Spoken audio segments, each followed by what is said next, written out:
Hi everyone, my name is Katerina Stoikova. I am the owner and senior editor of Accents Publishing, the press who published Painted Daydreams by Elizabeth Beck.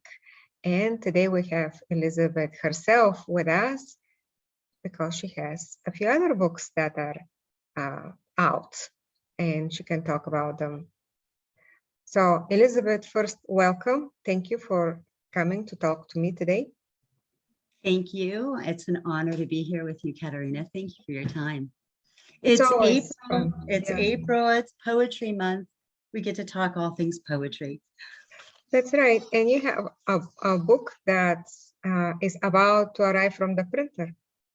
And that is Mama Tried from Broadstone Books. Please tell us about this book. Yes, this collection of poems is my collection of teacher mother poems. So they kind of have woven through my experiences as a public school teacher and raising my son, who's now in college. It hovers somewhere between a little bit bigger than a chapbook, but definitely not as long as a full length. I think that the length of the poems and the length of the book itself serve to talk about two of the most important roles that I've played in my life, mother and teacher. So I'm getting ready to retire from teaching officially. So this was a lovely way to kind of celebrate the end of that era of my career. I've read that book and I find it deeply moving. The teacher is a parental figure and someone who cares and wants to heal and wants to feed and wants to understand and works tirelessly on the relationship with her own students. I mean, it was some time ago that I read a manuscript of it, but I still remember certain things from the poem, such as having a conflict with the student and then saying, okay, well, what was it like? I'm your mother now. We've already had our first fight, which is a way to not give up on the people we love just because there is a problem. So, and we don't have that luxury with people who were related by blood. But with our students, it takes special dedication to persevere. And particularly the population of students that I served, both in Cincinnati Public and in Fayette County Public Schools, they were students that had financial needs, economic needs, and some of it was as easy as just cooking. And so that's something that's second nature to me, is cooking, and it's my way of showing love. I have one of my favorite poems is a short one. It's about red raspberries. And I realized that many of my students had never tasted raspberries. And although I was known for handing out Jolly Ranchers as candy, I would then sometimes bring in containers of raspberries for the children. And I'm going to read that poem for you, yes, if please. I may. Yes. It is, I kind of tried to evoke also Share and Preach. I used her book, Love That Dog, so much in the classroom to teach poetry. And her lyricism and cadence is really just fantastic. So I thought it lent itself, as I'm scrolling here quickly, to try to find the poem. And it's called Red Raspberries. And it's kind of a persona poem. So if you will, think of my students speaking. What are those? I've never eaten one before. Can I try? Why is it fuzzy? I think it tastes sour. It's kind of mushy. Can I have another? Can I have a Jolly Rancher instead? My color is blue and not fuzzy and not mushy and not sour. You call those berries God's candy? You're weird, Ms. B. I love the conversational tone and the quotes. It's the quotes from a student, and you're weird, Miss B. Yeah, definite term of endearment from my middle school children, for sure. This last 5 years that I served at what I call Utopia School was a fabulous way for me to end my career of teaching in the public schools, in the fact that for the first time, my students were younger than my son. And, you know, and my teacher role shifted. So whereas if we flash back to my first classroom, I was 26 years old, my kids were 17.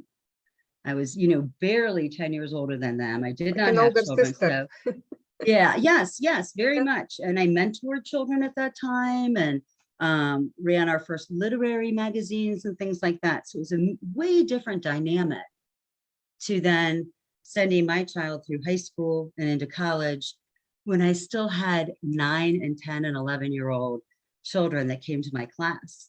And I just delighted in that age because they're old enough that they can synthesize abstract concepts, so you can analyze literature with them and they catch it, but they're still young enough that they can suspend reality. And even just putting on a wig or a cape or a mask was enough to suspend everything else and just completely immerse in that world. And because I was teaching drama, that served quite well for that classroom. So I loved that time. And I'm just so glad I was able to kind of capture that within the book. Although some of the poems, of course, were written for, you know, my Bryan Station kids, my Withrow kids, years past. So.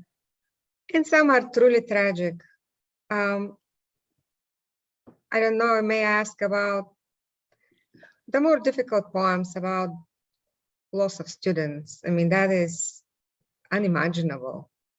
It's really hard. And so all of the teachers, unfortunately, have experienced loss in some way, shape, or form. The first loss that I experienced was profound. His name was June, and it was my first year in Cincinnati Public, and he was chronically absent and had headaches and was tardy all fall semester. And he was a 14-year-old boy. So of course, what did I say as teacher? Oh, you're playing too many video games, or you're staying up too late, or you're eating too many hot fries and Cheetos and not enough real food. And, you know, his parents did everything. They took him to the ENT, they took him to specialists. Nobody could have ever guessed that he had a brain tumor that he was born with, and it eventually erupted and took his life. And, you know, I have to tell you, it was a stumble for me in my writing career or my teaching career. We were starting the Tracks literary magazine. It was going to be the very first issue. And I don't even know how I somehow pulled my way through and managed to publish the first one, but we did it. And, you know, that kind of stuck with me because it was a force of nature, an act of nature, nothing anybody could have anticipated or done anything about. But I've carried that, and I've carried him, June, in my heart forever. And then the other deaths in the book, you know, are one from a gang shooting and another from a suicide. And I think a lot of teachers can probably relate to similar situations when their children have, you know, been lost to those kind of tragedies. I guess my next question has nothing to do with your writing, but I really want to know on human level, as a teacher, what do you tell to the rest of the students, the ones who remain and need to continue, and you need to continue, but you're also responsible for them as well? Absolutely. We teachers aren't alone. In my experiences, the schools have been wonderful in bringing in counseling groups and counselors and grief counselors. And, you know, for example, when Angel was killed Thanksgiving night, our entire school came to the memorial together in my classroom, both for June's death and for Angel's. So, and that's a difference of 20 years. But my first instinct was to do what I do, which is make art. So I pull a huge sheet of that butcher block paper and put it across my board. And we do a huge poster, and at least the children feel that they can leave a message or contribute, have a safe space to speak and be that day. And then, to be honest, and this sounds really harsh, but you got to get going with the get-go the next day. And that's probably the hardest part. but there's something also affirming about it too, and honoring their memories by living our lives. So, it's kind of the cycle of that. I don't want to sound overly dramatic, but I did want to balance my book with the fun and the humor and the life and the exuberance that comes with children, with the realities and the tragedies. I taught A Raisin in the Sun in my 8th grade drama classroom. And one of the poems talks about when I said to them, what if you inherited $10,000? $10,000 today, what would you do with it? What would your mother do with it? And I never expected to hear from more than one kid, I would buy food. Yeah. Food, like not go out for a filet mignon food, like food. Right. And this, our school fed our kids breakfast and lunch. We were 100% free breakfast and lunch at Utopia School, but they were still hungry. So, things like that, even when you're an older experienced teacher, I think, you need to keep your ears open and listen as much as you do your lecturing and talking, because that's where the real engagement comes. Well, I think that your book is extraordinary and brave and beautifully written. And I hope many people read it. And I think that you did great with the balance, with all the emotions that come and immerse us into the complex reality of being a teacher and a parent at the same time. Mm-hmm. So I would love for you to read us several more poems, as many as you would like to share, and whichever ones you want to share. Oh, that would be wonderful. Thank you. One poem I would love to read first appeared in my first book of the trilogy, Summer Tour. And within this book, one of my characters, Taylor, was a poet. And so I had the opportunity to write persona poems through her voice. But one of these poems from Summer Tour then worked perfectly in Mama Tried. And it is what I call my catch-up poem. I dedicated it to you because I have loved my time learning and leading and discussing and loving together. And so this poem is for you. I met God at the Speedway today. She spoke to me. Energy into the universe caught in ink, chance opportunity for dreams I have forgotten, ignited in pages of text. My heart leaps because when you do what you are meant, God speaks through you. I'm proud to remember second person, reminded by those who dare to howl. When I am not silent, not in mourning, breathe the present and don't worry your memory taxed by useless words, because poems are designed to, but poems are not designed to preach, but to find truth I seek as I listen to music and sigh. The happily ever after found in the space between breath. Everyone thinks, but only poets write down ideas caught as if pages were butterfly catchers. And that's my homage to your book of poetry, The Air Around the Butterfly, which I think was probably one of the most fundamental books in my writing career and learning to be a poet. And I read it very early and studied it early, and the power of really parsing down words to its meaning. But I want to talk about the reason that made it into Mama Tried is the line, because when you do what you are meant, God speaks through you. And then I'm proud to remember second person, reminded by those who dare to howl. That refers to the Teen Howl Poetry Series poets. We started that, Jay McCoy and I started it here in Lexington, Kentucky in 2011. And I'm proud to announce that we are launched again in person at 3rd Street Stuff under new leadership. And they're the former Teen Howl poets, Hunter Nelson and Jessica Taylor. And, that's a proud teacher moment to, develop a program and then turn it over to the kids that you once served. And so that whole thing about second person cracks me up. I really learned so much from kids. I never think to say you in poetry, you do this and you do that, particularly after being an English teacher where we don't allow our students in formal essays to say you. We say one must, blah, blah, blah, one should, da, da, da, da, right? But the immediacy of that, I thought was just so good. I wanted to capture that energy. So Teen Howl is going to be the first Thursday of every month, 6 p.m. at 3rd Street Stuff. And we launched last month, or I guess it was last week. This week's gone pretty fast. And it was a great success. It was a lot of fun to see the kids. One of our Teen Howl poets arrived to show support. And I whispered to her, look how young they are. And she said, Ms. Beck, I was 12 the first time I was at the stage. And she's 24 now. So having these long relationships with my students is probably one of the biggest blessings. I call it my teacher paychecks. It's really just fabulous stuff. So thank you for letting me read that one. I would like to talk about the other book that I released this month, Under the Elm. Under the Elm is the 3rd book of the Summer Tour Trilogy. And as inherent in the name trilogy, that means it's the end, 3 books. So it's the 3rd book. And when I was trying to find a title, I began researching. And as you know, I love to research. I go on endless, research wormholes, and it contains my brain.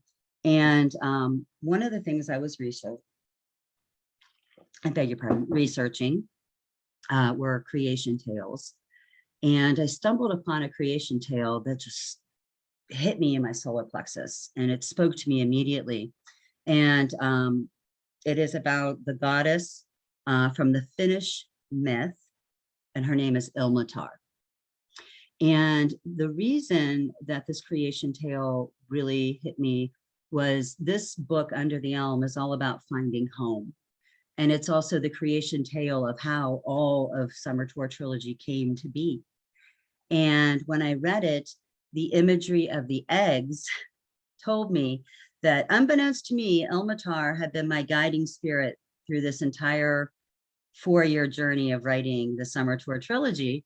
And I kept evoking eggs, eggs, eggs.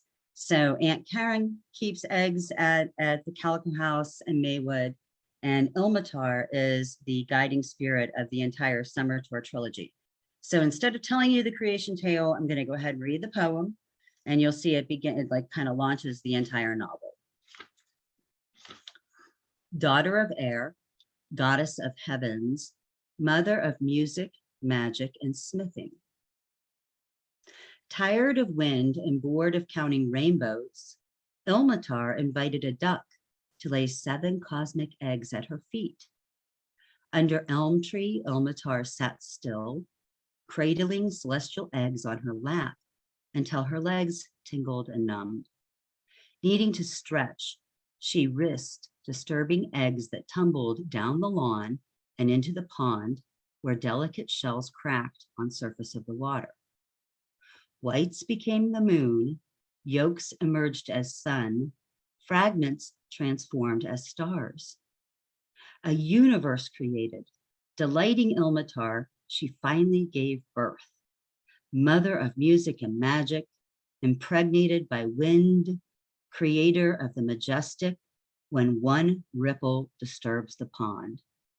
Eat eggs, invite ducks, evoke spirit of creation. So beautiful. And I want you to continue, but I have a comment, I guess, because you love nature and you look at birds.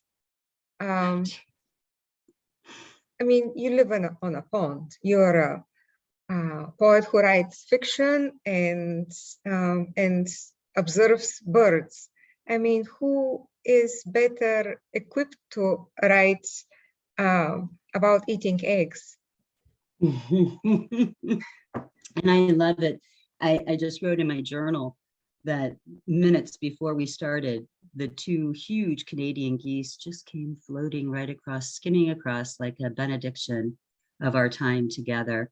I started working on a manuscript, The Conversation Between Birds and Stars, with you years and years ago, and I'm still writing. I attended Nicole Brown and Jessica Jacobs' Write It workshop this month. It was fantastic. And one of the things I really appreciated was Jessica kept saying, it's okay if you're a slower writer. You know, we poets do these workshops, and the teacher or the leader gives the prompt, and then you can, you know, now with Zoom, you put it in the chat, or if you're in person, you can respond. And I'm always just so starstruck by these people who can just zip out, you know, words immediately. I think that's amazing. Whereas I'm known for a little bit more of a laborious process in shaping and guiding manuscripts together. So as you know, I mean, Painted Daydreams, I probably spent 9 years researching art history to write ekphrastic style poems. Well, it should be said, it should be known that Elizabeth's notes pages is probably like 4 times as long as any other Accents books notes pages. That is because you did years of research. Mm-hmm. Yeah, but which I think that enhanced the poetry very much. But I want you to continue walking us through the poetry of your fiction books, and I'm gonna put the spotlight again on you. Okay, thank you. Yes, you know, and I want to explain too. The first draft of Summer Tour was originally written in a writing class I took at the University of Kentucky with Bernie Norman, and I think that was circa 2013 that I wrote the first draft. And I spent from January until July or August writing the first draft with him. And then I put it away in the drawer and had to get down to the business of teaching full time. And, you know, of course, then while I was teaching, I didn't want to give up my writing. So that's when I started using my time and cobbling together some of the poems that became Mama Tried. For example, this one. So, you know, the teachers have what's called a planning bell, and that's our time where we're supposed to do our lesson plans or meet with our content partners or our teams or whatever organizational kind of system teachers have across the country here. Here's what I did with mine. Planning bell. If I do not write today, I will never write another poem. And if I never think in verse, my window will seal shut. So although I should be writing lessons and thinking about institutionalized documents, what I want to consider are my children.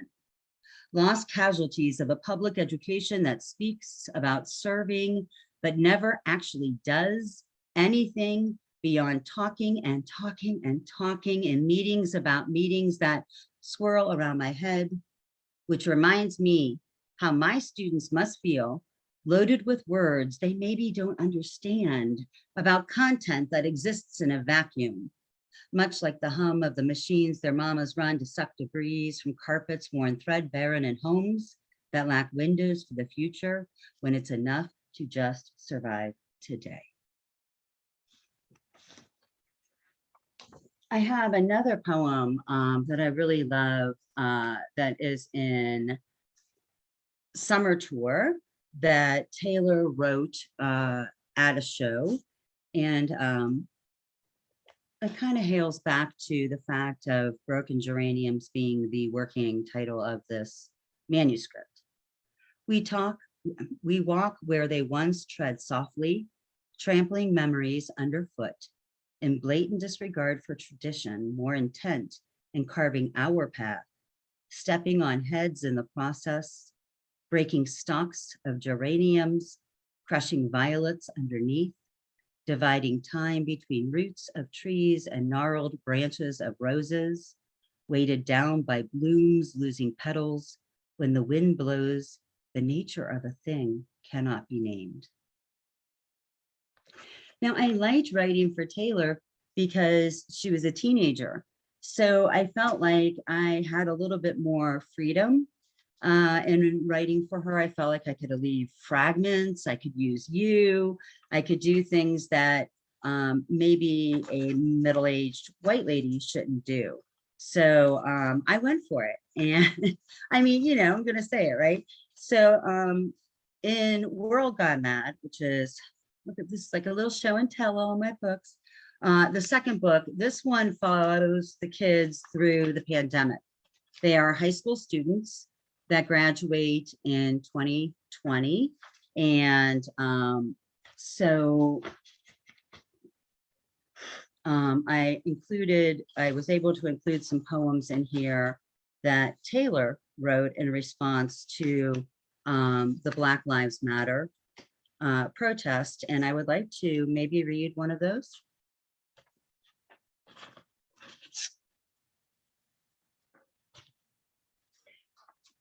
As we know, during the protests, one of the chants, of course, was hands up, don't shoot.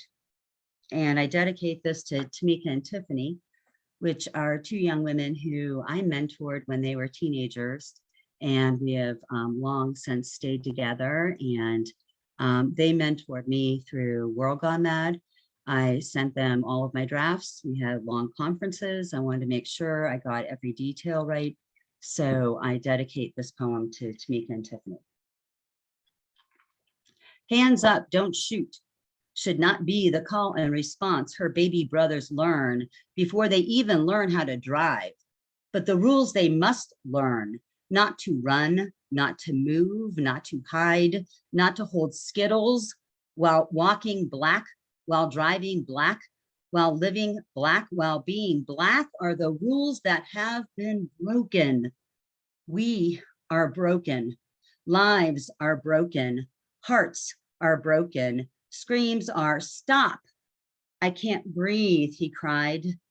We cry, shout, scream, mourn, fight, rally, holler on deaf ears our government doesn't want to hear, nor do they care. Even as we chant their names, calling up their spirits, holding them close to our hearts shattered, in a breath not taken, lives stolen. In the name of Emmett Till, Trayvon Martin, Alton Sterling, Botham Jean, Atiana Jefferson, Dontre Hamilton, Eric Garner, John Crawford III, Michael Brown, Ezell Ford, Laquan McDonald, Akai Gurley, Tamir Rice, Antonio Martin, Jerame Reed, Ahmed Arbery, Tony McDade, Dion Johnson, George Floyd, and Breonna Taylor. We hear you. We shout your names into the heavens, praying your souls are lifted as we are grounded in an unjust world, judged by the color of our skin and not by the content of our character. Civil rights a broken promise. Dr. King would weep tears. Black brothers and sisters and white brothers and sisters do not sit together at the table of justice years after he shared his dreams, deferred into shambles. Maya Angelou flies like a cage bird free to the top of Baldwin's Mountain, where all the flowers are the color purple and every Black soul is free. Wow. I've never read that. Thank you. Yeah, and that tragic list that you just read, calling these names, and I'm thinking how many countless more whose names we do not know. Right. And yeah. Yeah. And you know, the listing, of course, was intended because in World Gone Mad, Taylor was invited to speak at a protest rally in Maywood, Ohio, organized by Eric Sutherland in Holler, because I put Holler, our local poetry series, in all of my books, regardless of the year or the time or the place. And I know, and Taylor would know as a young poet, that listing in a crowd is the way of connection. Yes. And yes. understanding. I think the king of doing that, of course, is Saul Williams in his Reparations poem, and he pulls out the huge Dead Sea MC scrolls, and he, it's just so powerful. But of course, the English teacher in me wanted to bring in and evoke the color purple, Alice Walker, James Baldwin, Maya Angelou, Dr. Martin Luther King, and the table of the I Have a Dream speech, and bring all of that understanding to it, because Taylor's a smart cookie. She got into all of her colleges. I was very happy for her. So of course we're still talking about my character. Yeah, and I'll let you continue read us poems. Great. May I read you a poem from a working manuscript? Absolutely. What a treat. Okay. Yeah.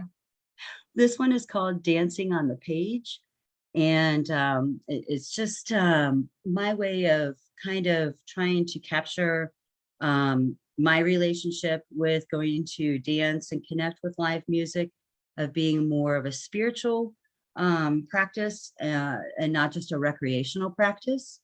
And so I've written a series of poems that I'm cobbling together and working on right now, as I have also returned to my weekly drum circle with Trip Bratton, which is fantastic and a great thing for a poet to do, because I'm feel like I'm breathing more in rhythm and cadence, and that only drumming can do. Do you remember the first song you memorized? Singing along, maybe snapping with the beat, not a nursery rhyme or the lullaby, and not the alphabet song. The tune you heard on the radio wormed its way into your soul so deeply. Every time you hear it played, nostalgia floods your heart, a strange sense of deja vu. Maybe you smell chlorine and coconut, or even popcorn and pine trees. Memory defined by melody and love remembered within beats. A song for the first kiss, another for a broken heart, the one chosen for the first dance, the other your child seems to know. Which song loops inside your head when you're not thinking? Is there one that catches you can't seem to shake?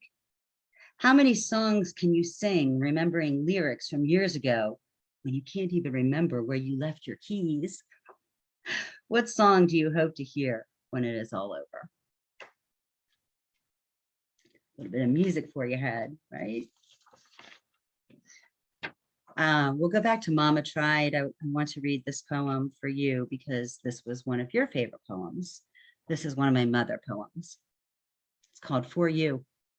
And I'm reading it for you. Before we leave, you check your hair. Ask if you should iron your shirt. I say no.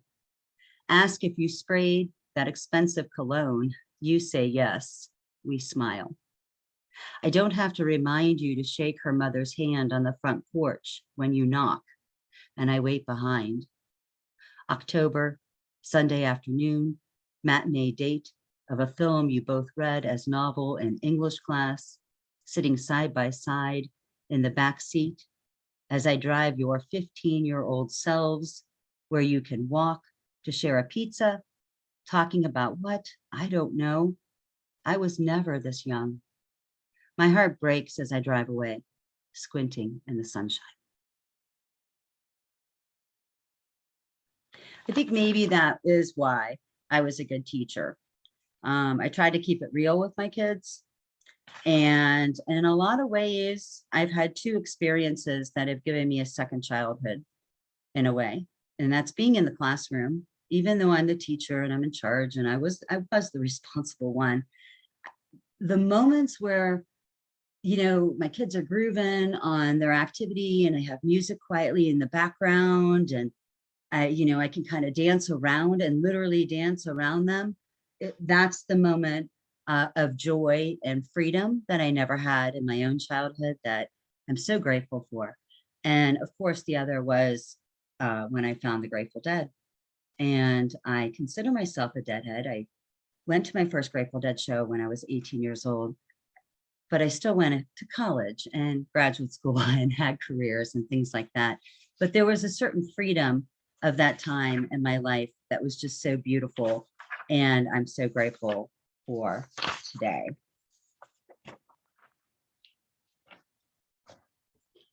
This poem from Mama Tried was written during April Poetry Month in 2014. I had taken my son down to Key West, Florida to visit with his grandparents. And so I'm going to weave a little Grateful Dead into a mother poem. Mallory Square Sunset Festival, April 1st, 2014, and the epigraph reads, Ain't Got Time to Call Your Soul a Critic, No, by Robert Hunter. I stopped to reach a hand. No mistake, wharf rat lingers from jukebox in local bar. August West has no right to demand help in his own demise when he is too drunk to stand, yelling wounded protests on deaf ears other tourists do not even deem to pause. I still stop to reach a hand. No mistake, my son watches my decision, careful to ask permission before I retrieve black plastic bag holding 2 beer cans. I am no threat. He is an old man down by the docks of the city. I got no dime, but pull his weight enough to steady bare feet on concrete so he may amble his way. No mistake, he belongs to someone. My son reaches his arm around mine, old enough to bear witness as eyes of the world.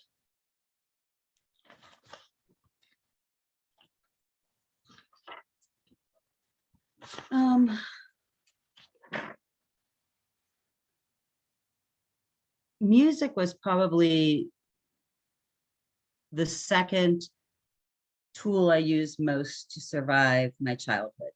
The first was reading. The second was music. And some of my favorite memories of my childhood were lying under my parents' dining room table in the afternoons and putting on an album to listen to. This was back when we had LPs and there were record players, and you'd put it on and you'd listen to an album that worked much like a book of poems. You should listen to it from beginning to end, like you should read a book of poems from beginning to end, because the songs speak to each other as the poems do. So I was able to translate those skills when I started learning to write poetry. And this was a memory I wanted to capture in this new collection. I just wanted to float on music. Carefully consider collection before selecting. I slip shiny LP from its sleeve, place it on turntable. My 8-year-old heart leaps as needle wobbles into first groove. I take my place under dining room table, lie on my back and listen. Uninterrupted entire Saturday afternoons devoted to albums in order, each song speaking to last, teaching me to order manuscripts years later when I stream, not shuffle, because artists had intention and you forgot mastery, understood when you were a child, spending hours listening, not understanding what you were learning.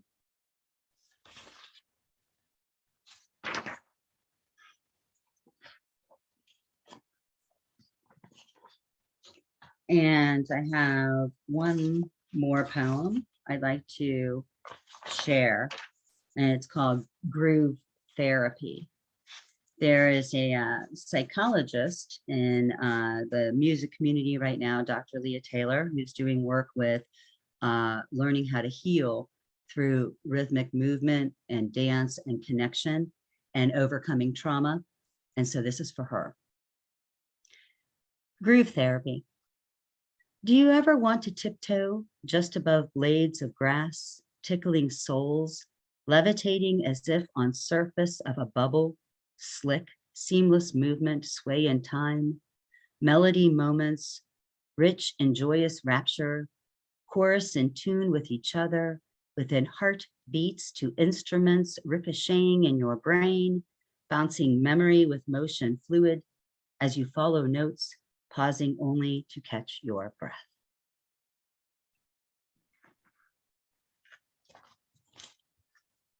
Thank you, Elizabeth. That was so special. This reading and walk through the poems of some of your poetry books and your trilogy, and the future, and a future manuscript as well.